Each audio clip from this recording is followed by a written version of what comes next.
Israeli सेना को Gaza की सुरंग में पहली बार मिला रेलवे ट्रैक, युद्ध रणनीति पर बड़ा खुलासा। गाजा पट्टी। इजरायल रक्षा बलों आईडीएफ ने गाजा में सुरंग टनल के अंदर एक रेलवे ट्रैक खोजा है। आईडीएफ ने मंगलवार को दावा किया कि उसके सैनिकों को उत्तरी गाजा के नीचे बिछी सुरंग के अंदर रेलवे ट्रैक मिला है। आईडीएफ ने बताया है कि गाजा डिवीजन, उत्तरी गाजा ब्रिगेड और याहलोम यूनिट के इंजीनियरिंग ट्रूप्स ने सुरंग मार्ग का पता लगाने के बाद इसे तबाह कर दिया। आईडीएफ ने गाजा में युद्ध शुरू होने के बाद से लगातार हमास की सुरंग नेटवर्क का खुलासा किया है। इजरायल का मानना है कि हमास ने जमीन के नीचे सुरंगों का बड़ा जाल बिछाया हुआ है, जो उसके लिए युद्ध में बहुत मददगार साबित हुआ है। यरूशलम पोस्ट के मुताबिक आईडीएफ ने एक बयान में कहा है कि युद्ध की शुरुआत के बाद से ही उसके सैनिक गाजा पट्टी में हमास के भूमिगत बुनियादी ढांचे को बेअसर करने के लिए काम कर रहे हैं। गाजा डिवीजन की इंजीनियरिंग यूनिट और उत्तरी गाजा ब्रिगेड के सैनिकों ने याहलोम यूनिट के सहयोग से बेत लाहिया क्षेत्र में हमास के एक हमले वाले भूमिगत सुरंग मार्ग का पता लगाया और नष्ट कर दिया।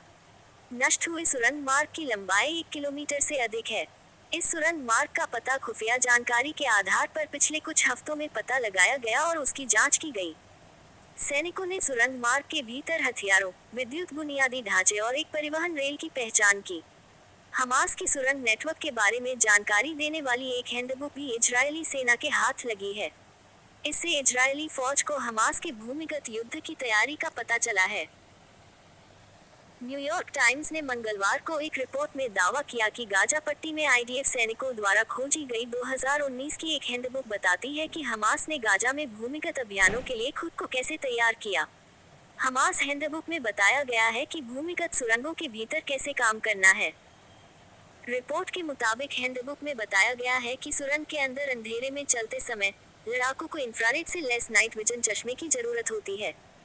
लड़ाकों को भूमिगत नेटवर्क के भीतर हथियार चलाने के तरीके के बारे में क्या सावधानी रखनी है, ये भी बताया गया है। आईडीएफ ने गाजा के नीचे कई वर्षों में निर्मित सुरंग नेटवर्क को हमास मेट्रो करार दिया है। अपने भूमिगत शहर में हमास ने रॉकेट और दूसरे हथियार जमा किए।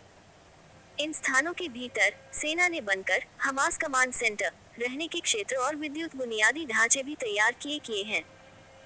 आईडीएफ के मुताबिक इस नेटवर्क को बनाने में अरबों डॉलर खर्च हुए हैं, क्योंकि आधा किलोमीटर लंबी सुरंग बनाने में $500,000 का खर्च आता है। बीते साल अक्टूबर में शुरू हुए युद्ध के बाद से आईडीएफ ने कई 100 किलोमीटर लंबी सुरंगों को नष्ट करने पर काम किया है।